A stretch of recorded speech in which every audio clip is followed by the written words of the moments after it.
Hello there, and welcome back to our Orlando time-lapse series. In today's episode, we will focus mostly on constructing the elevated pavilion behind the railroad station. So as we start on that right now, I wanted to give you a little update on how far I'm actually in the park as of recording this video right now. So on this day I'm recording, I actually started on the main street itself. With that I mean the central hub.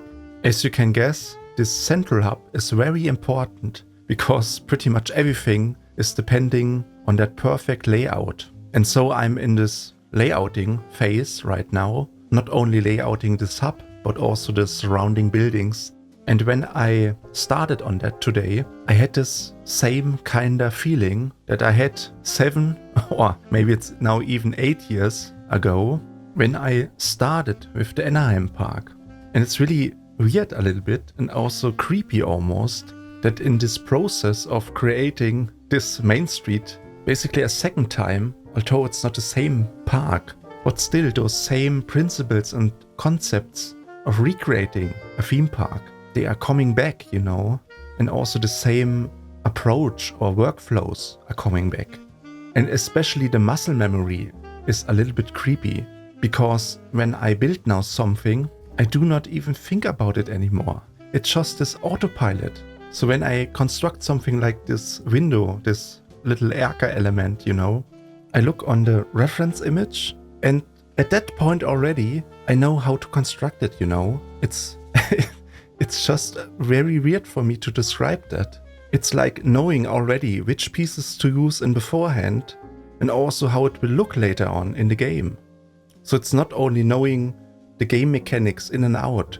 It's like looking into the future, how it will look like, in order to adjust it to the perfect look in the end. So I don't really know what it is in the end.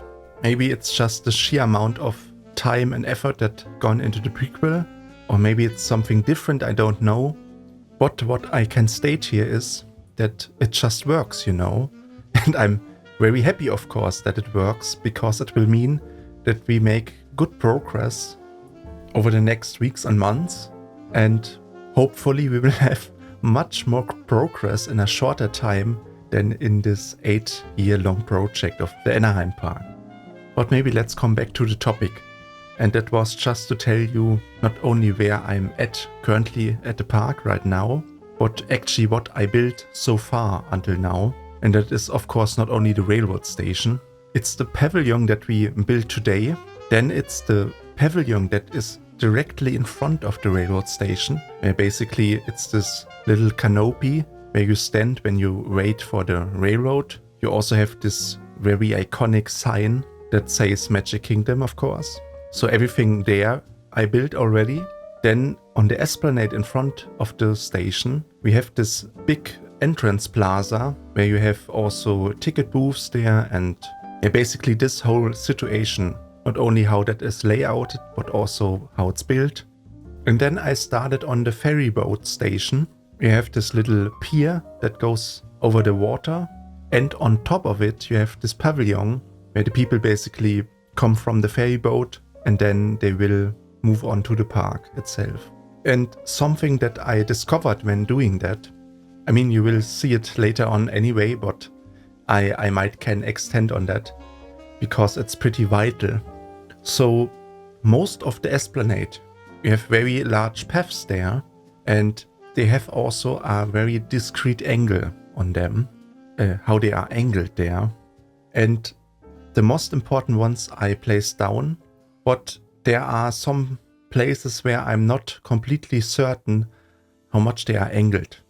And I think it's best to not overwork the esplanade for now, because I would much rather like if we have billboards in the game, so that we can actually use the reference image then in the game itself to make sure that those things are in the right angle, so that in the end not everything is placed wrongly there and you have to redone all this work altogether then, because you have those bus lanes there that are very specific in their curvature, and when they are not on point there and slightly on a different angle, I mean you can imagine how painful that is to rework.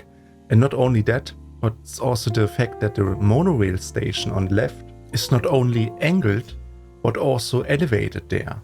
I predict that it's on the same elevation level like the railroad track itself, but still I'm not completely sure on the exact location of that. And I think we just do it later on when we have the billboards in the game, especially on such a large monorail station, when that thing is not in the right alignment there. It could be a issue then. But I think this gives you a general overview, not only how far we are in the park right now, but also what are the next steps. And I think it's wise then to start with the main street. I mean, it's just much more exciting to watch, I think, to see the main street being built on than now maybe this monorail station or the ferryboat station. And especially also from a building perspective, it makes much more sense then, because the main street is a street, you know. It's a perfectly aligned street, and where we have most of the time 90-degree angles on the buildings. And this makes things, of course, much easier when you only have a ruler then in the game. But as I said, when they add billboards in the game, I will try to implement a reference image of the park. And in the end, this will help us with everything, with any organic shape there is or any specific angle that we need. We can check that and have it exactly like in real life. So something I see right now in the footage is that you can actually see, since we are working on the basement right now, you can see the thickness of the ceiling there, you know. And in reality, the ceiling is much thinner, you know. I have to make it that thick because I'm limited now by the path thickness of the in-game path. I of course use the path on the upper level there to have this area functionable so that you can walk upon that. But what happens now is that the height of this basement floor is much too low. And you will see that later on when we insert this staircase. When you try to go down the staircase, you basically crack your head open because you walk against the ceiling there.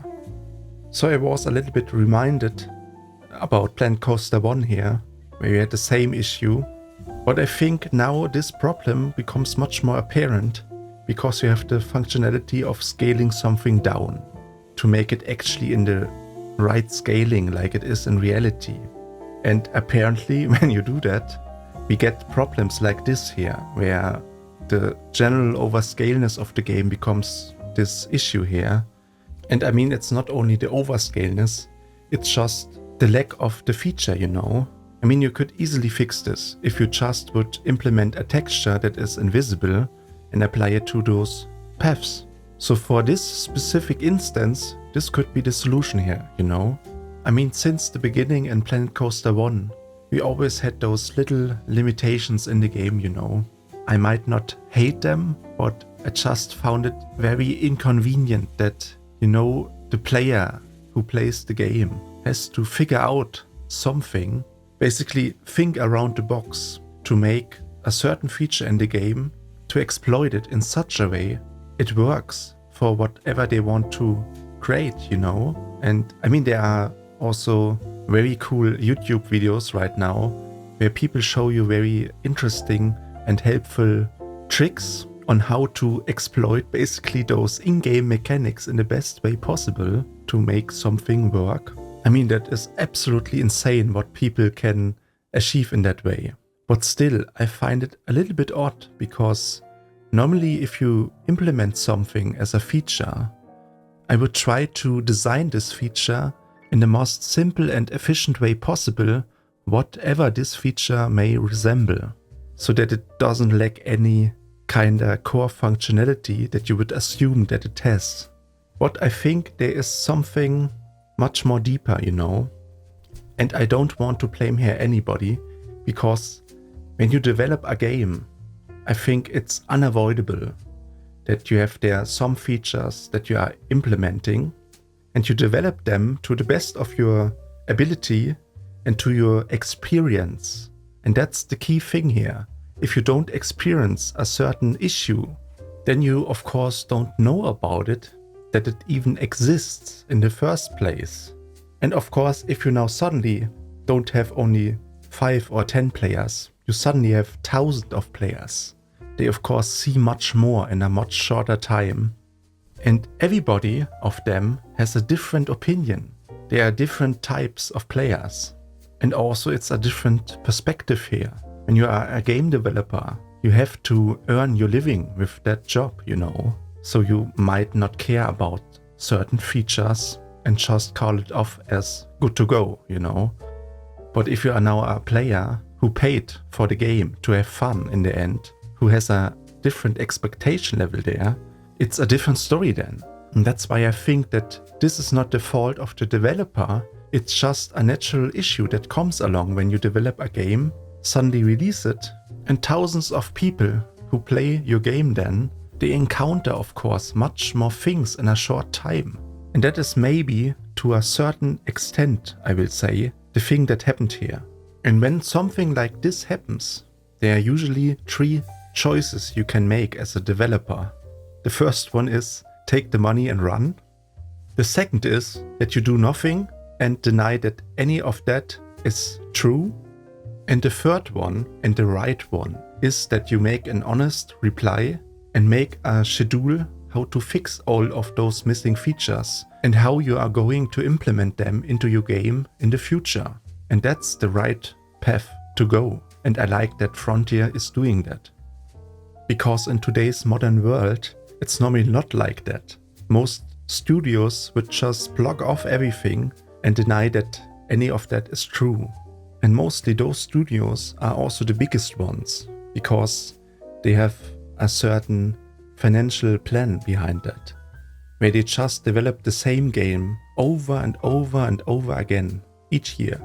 And just because they are so big in their marketing, the game is a financial success. But from a gameplay perspective, this is the worst thing that can happen. Because in the end, it's about making money and not about creating something creative, something new, something innovative, something that completely redefines a game in itself, like Roller Coaster Tycoon 1, for example. So the motive why you do a game in the first place is so essential here. Is it because you want to make money, or is it because you want to develop the game itself in the first place?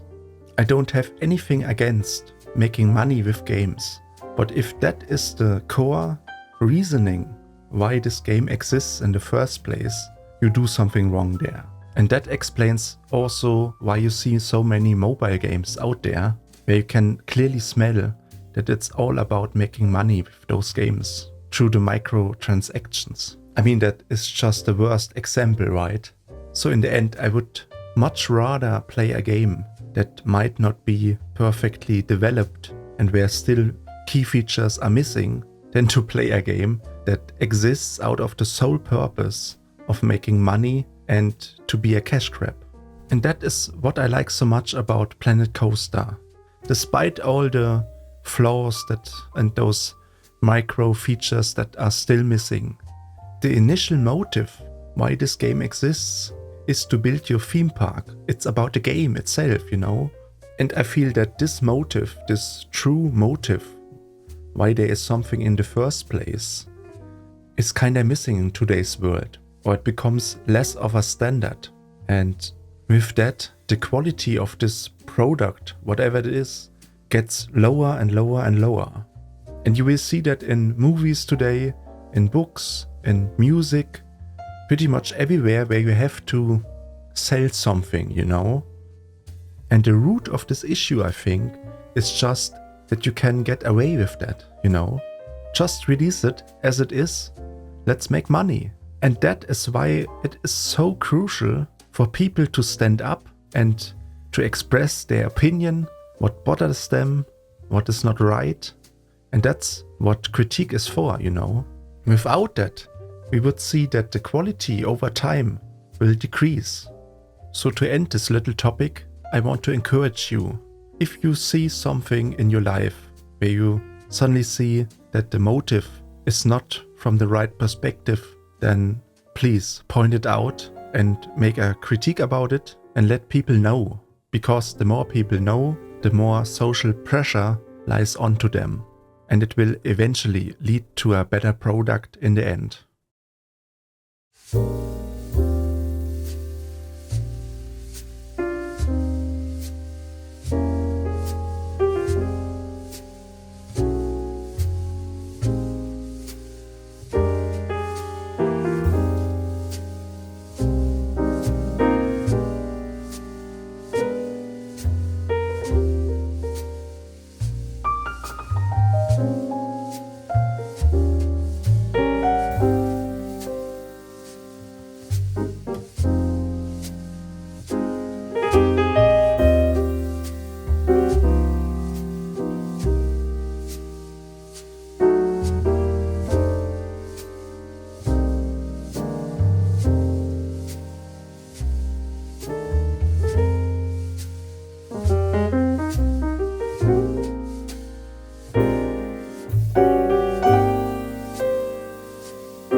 So as you can see, I built this staircase. I want to let you know that the width of this staircase is actually 2 meters. And as I said, you will notice that right there where you have this opening and where you basically cross this section between the ceiling and the staircase itself, it's just too low in order for any person to go through that in a proper manner so that they don't have to crouch under it. I just hope that they will add this feature. However, something that I realize now that I didn't realize when I was building the staircase is that the railing I placed down later on here is basically not in the perfect alignment, you know.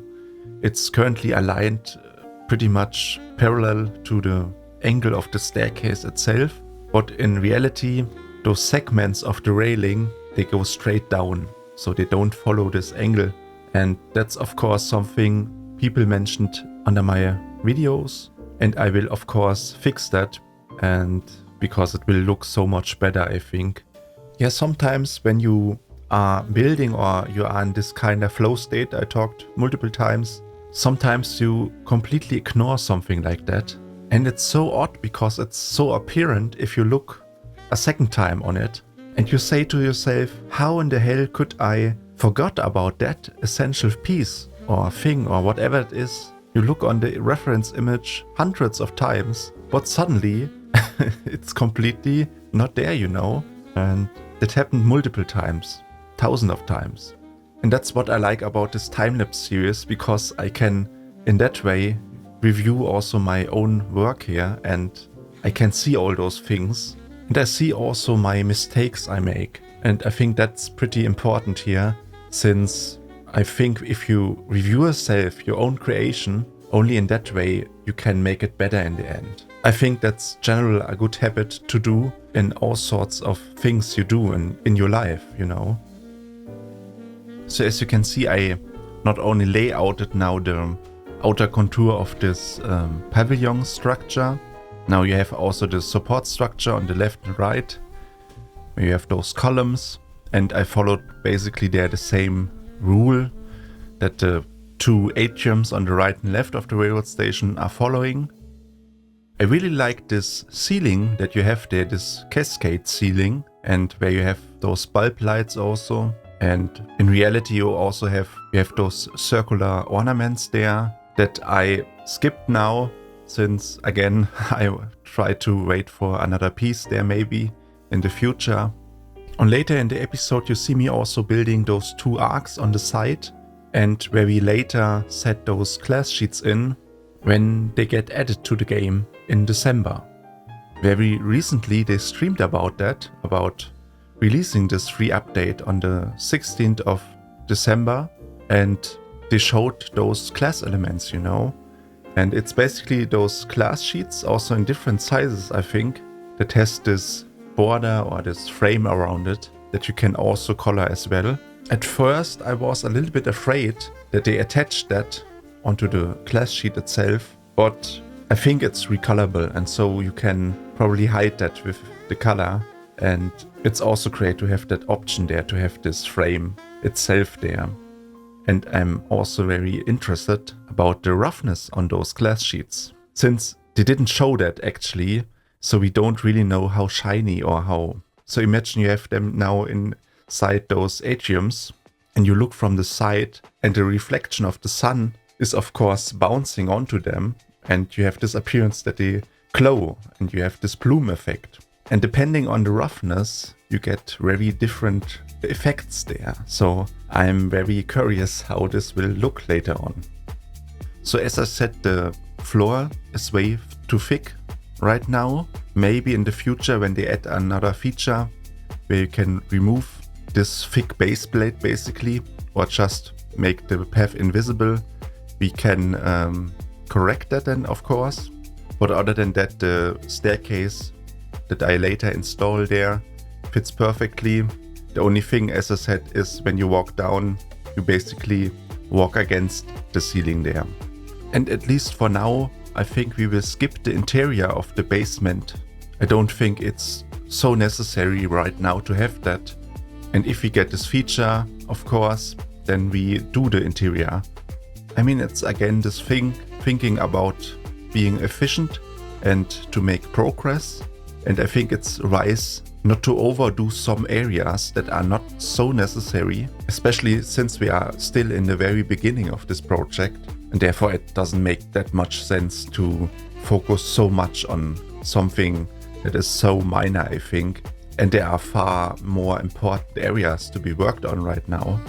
I mean, on the other side, the railroad station is something very special, but still, I mean, it's this thing where I don't know the outcome of certain features in the end, you know. When I think back to Planet Coaster 1, when we were still in the early stages there, we didn't have this movie pack, for example, it was very difficult then to make something like a backlot to look like a backlot, so that you have crates there, you have boxes there for the equipment and so on. I mean, you have to kinda invent then something to make it look like that. And in the end, if you have this movie pack, of course, it's way easier then to make that, and you don't have this extra effort then. And I think it's just smart then to wait a little bit on those areas that are not so necessary. I mean, imagine if the game becomes like Planet Zoo. In Planet Zoo you have, I think, 19 DLCs, of which 10 are some packs that include also new pieces with them. I mean, just imagine that we have now 5 scenery themes, and if you suddenly get 19 DLCs, or maybe only 10 packs or something like that, I mean, that's a huge amount of content that you have then, compared to the stuff that we already have, which is already more than we had in Planet Coaster 1, I think. And when you look from that perspective, you kinda have to question every area you work on and think, do I have now enough pieces or the right pieces to work on that specific area? Because maybe in the future they implement a very dedicated pack for exactly this theme. And then, I kinda say, oh, I'm such an idiot.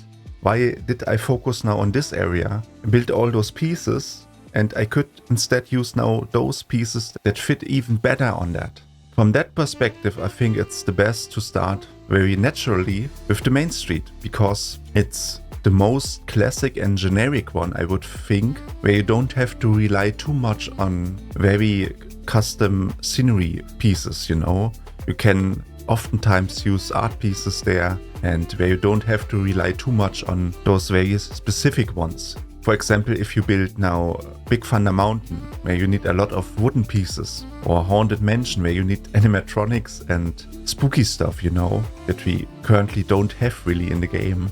I mean, I'm certain that you can do those things already in the game pretty good to an extent. But I just think when you play with this uncertainty that there is something in the future that will be there, where there is much more potential and much more functionality also in using those pieces that you need for your theming, and it's calculating this extra effort in beforehand, and where I don't want to see myself as the idiot that has now to redo all those things that I built in the past and replace it with the pieces that fit much better in that place.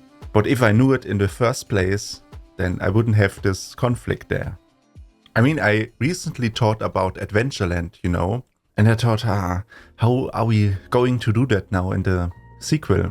In the prequel, it was very easy, you had this boat ride, and then you had very tropical foliage, and you had, of course, those really amazing animatronics there, of this hippo or crocodiles, And so the question will be now how to do those. First of all, to which level of detail we go. When we do it very realistic, I don't think that we have the pieces for that now. And I mean, we have this limitation, I still can't understand it really, why you have this limitation on those art pieces. I mean, those art pieces, they should be so flexible in their scaling that you can do something like that.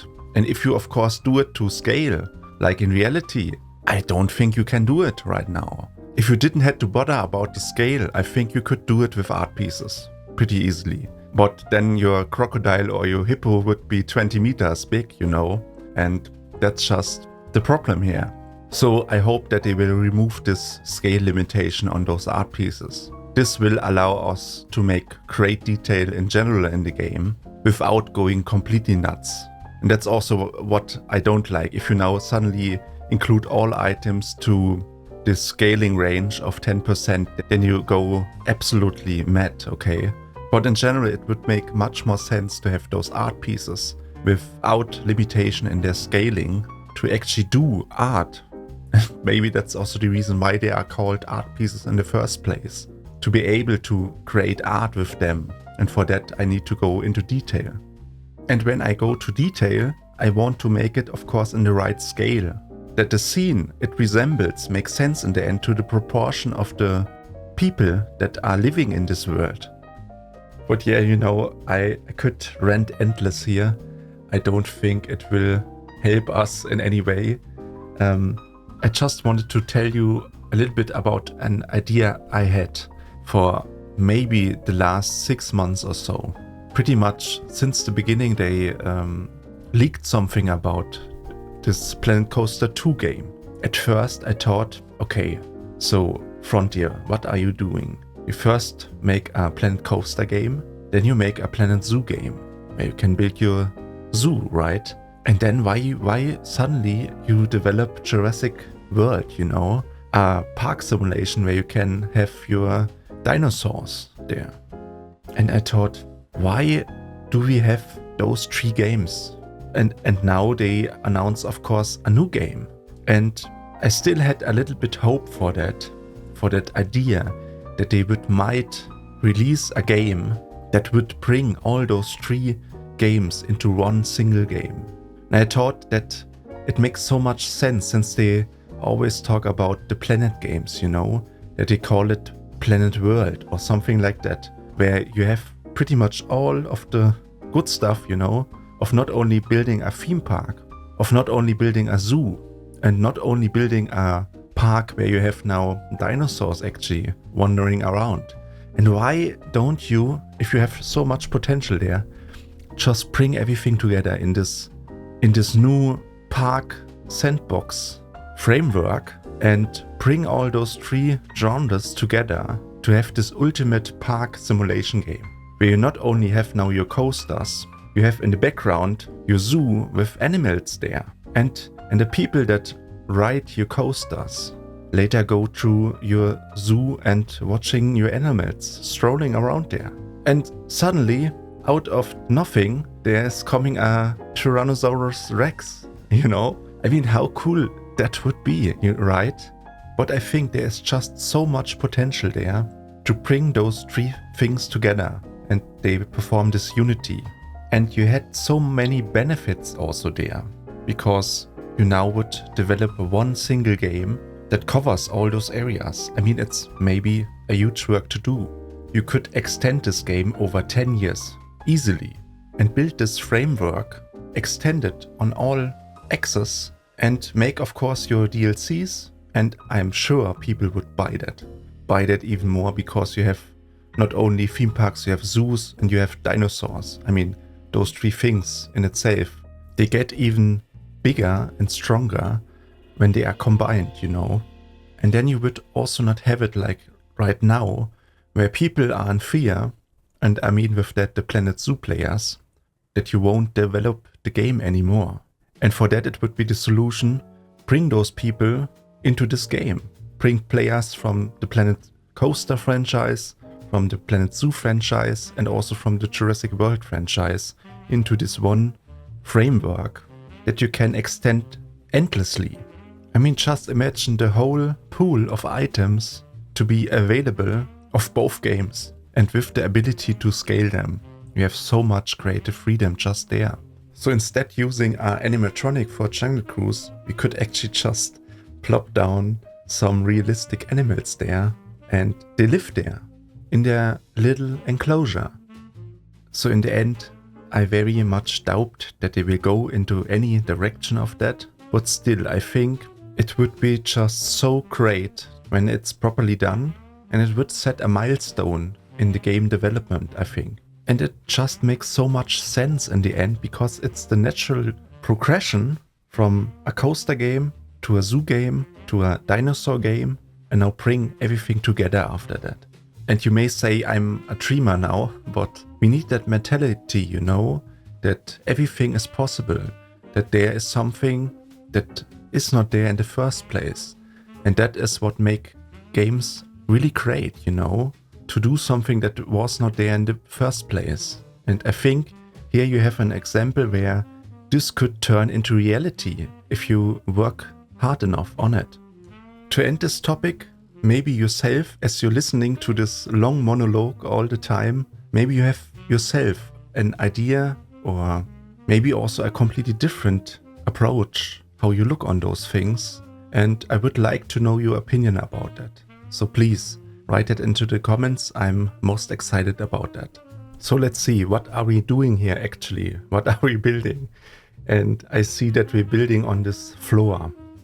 And you know, normally I would not do that, but since it's again this importance of the railroad station, I had this urge to drive this thing completely home now and go into another dimension of realism at this point that I never gone to, I think, in a Planet game. We have those really nice metal mesh fences, and I just think they work extremely great when you use them on floors. And I use those plastered wall sets as the floor. And since those two elements have a completely different appearance in their roughness and in their texture, this blending between them with this high density of the mesh and this planar shininess on the floor, you kinda get this realism look, you know, that I strive for. And this is always a hide and seek game, you know, to get this specific realism look, which is so essential for a realistic build, you know. And it was the same with the Anaheim Park, that at some point when I continued in the project, the actual park from above looked like an actual aerial image. And this is exactly the point that I look for, you know. And this can happen, of course, on a macro scale, like when you look from a bird's view, or it can happen on a micro scale where we are right now. And I'm so happy that I finally have this specific look here that I want, you know. In a minute you will see me strolling around there and I show you that area a little bit more in detail. But just before, I did also this sign here. And while I was doing that, I thought about ways how you can do signs without the limitation of having a sign there, you know. It's thinking around the box a little bit. And maybe it's also a helpful tip for you that you think about the sign as a canvas, a blank canvas, you know, that you just give it a color maybe. And then you would just use this sign element that has no background attached to it. And this will give you much more flexibility in how to use font there, and not only font, but also symbols that you can use as ornaments. I hope that will help you. So to break down this video, I think we made a lot of progress again. We made this pavilion behind the railroad station, and we talked a lot about the gaming industry and about features that will hopefully be implemented. And we talked also about this idea of having a game there that might serve as a framework for not only a theme park, but also a zoo and a dinosaur park, and the benefits of having that in one game. So as I said, we're strolling around now, and I think you can see that this flooring technique, I would call it, it makes really a difference there, and I'm delighted how it turned out. With that said, I will close today's episode. I hope you enjoyed it. If you did, subscribe, like or comment, join our Discord server, watch my videos about Anaheim or Orlando, and thank you for watching. See you in the next one. Bye.